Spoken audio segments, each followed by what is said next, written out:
Ini kita harus sikapi bersama bahwa kita semua tidak bisa menghindari bahwa Ngawi sudah masuk zona merah.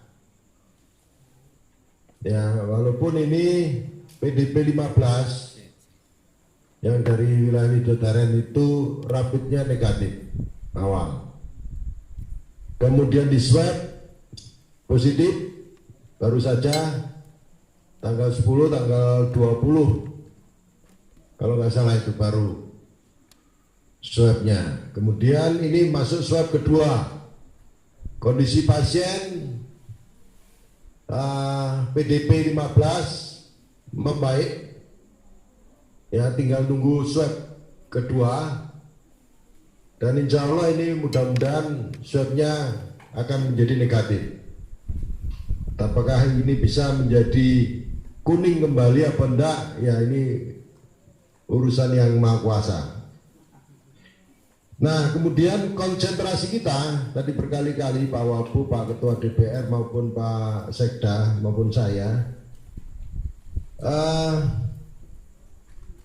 konsentrasinya untuk melihat bagaimana yang klaster Temboro. Tadi kalau kita bicara PDP 15, klasternya sampai sekarang belum jelas. Karena ini kenanya di mana, ini masih kita telusuri. Apakah itu di Sragen, apakah itu di dalam bis, apakah itu di Mawardi itu sendiri. Karena jadi ini diperintahkan semua kepada kepala desa. Saya yakin beberapa kepala desa mengerti tentang ini semua. Kemudian physical distancing, karena ini sudah zona merah, ini perlu pengetatan lebih tajam lagi. Perlu pengetatan lebih tajam lagi, terutama tempat-tempat bergerombol orang, tempat-tempat aktivitas orang. Apakah aktivitas hanya sekedar nongkrong, apakah sekedar makan di warung, atau di pasar, atau bahkan di tempat ibadah. Kemarin sudah saya katakan, di tempat ibadah sudah saya minta atur jarak, siksa, shopnya tidak boleh bergandengan langsung, tapi di lot 1, ya dikasih jarak 1, kemudian 1,5 meter jarak antara orang dengan orang. Ini untuk ditegasi semua Pak Camat, Kepala Desa, karena ini juga sedang musim puasa, ada yang ditutup, ya sebagian masjid musolanya, dan bagi klaster Temboro yang ada positifnya, mutlak di wilayah itu, dekat situ, itu tidak boleh untuk sholat berjamaah 5 waktu maupun untuk tarawih. Ya, ini untuk diingatkan semua, ini daripada ini membahayakan kita semua. Itu untuk musola bisa dimengerti, angkat tangan dulu. Ya, pastikan bahwa saudara-saudara kita yang di isolasi mandiri ketat, ini pertama memang isolasinya terjaga oleh keluarga maupun masyarakat. Kedua, masalah makanan yang cukup gizi ini harus dipastikan jelas oleh dan dikoordinasi oleh bidan desa. Kemudian kita bicara tentang konsentrasi kita, utama di desa, adalah penguatan di posko COVID masing-masing desa.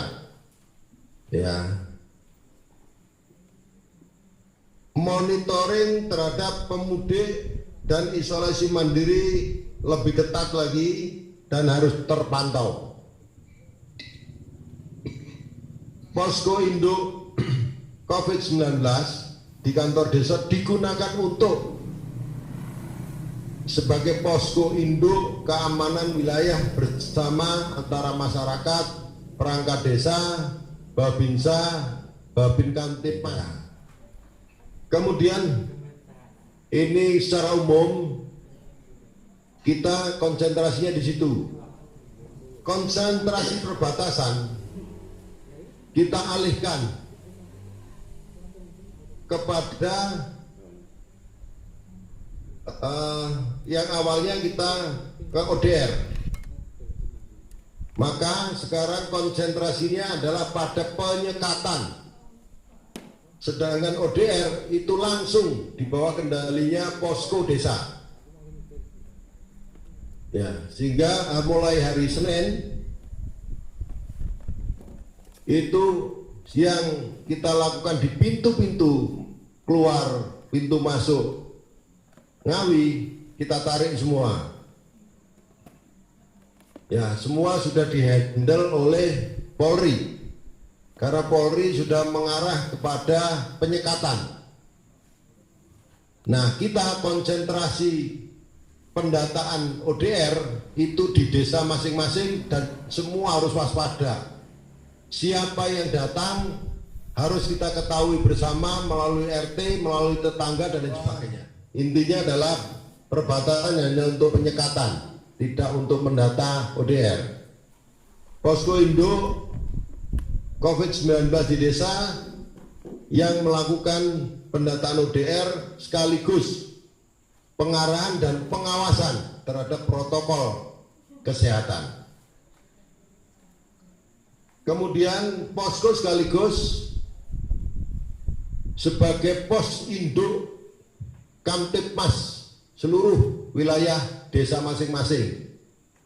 Kita akan lihat mana desa-desa yang tidak menjaga Kamtipmasnya, ada kecolongan, ada perampokan, ada tidak pidana dan lain sebagainya, berarti desa tersebut tidak melakukan Kamtipmas secara baik. Dengan demikian pos-pos pintu masuk sudah kita lebur. Nah, kemudian ini kepala desa, ini hubungannya dengan beberapa pertanyaan tadi. Pendataan yang terdampak ini penting. Saya minta hari Senin kita akan ada rapat lagi. Ya, yang pertama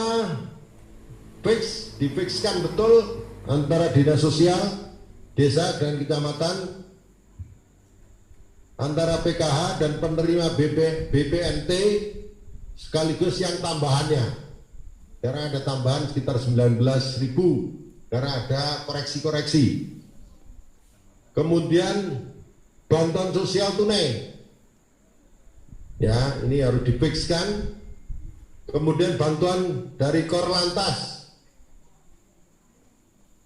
kemudian dari Kementerian Perhubungan, dari Onjol dan lain sebagainya. Kemudian dari Prakerja, ya ini harus terdata juga. Kemudian kita semua harus ikut setelah semuanya tersisir dari BPNT, bantuan sosial, bantuan Korlantas, Perhubungan, Prakerja, semua profesi yang terdampak itu mari kita data betul. Karena ini adalah penyisiran terakhir. Ini ada 3. Yang pertama dari dinas sosial, dari provinsi, dari DD yang saya targetkan 5%, kalau kurang bisa lebih. Kemudian dari kabupaten, ada 3 yang harus kita sisirkan semua. Ya. Kemudian misalkan tukang beca, kusir dokar, terus penjual jajanan, ya pembuat jajanan pasar dan lain sebagainya, ini terdampak betul.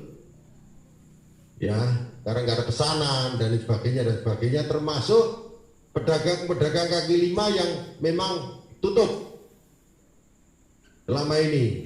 Ini menjadi target kita untuk terdampak tadi.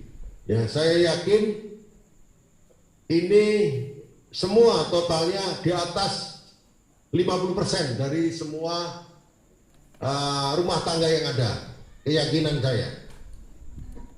Ya, di atas 50%. Nah, inilah target-target kita kepada semuanya untuk target di Jingling betul.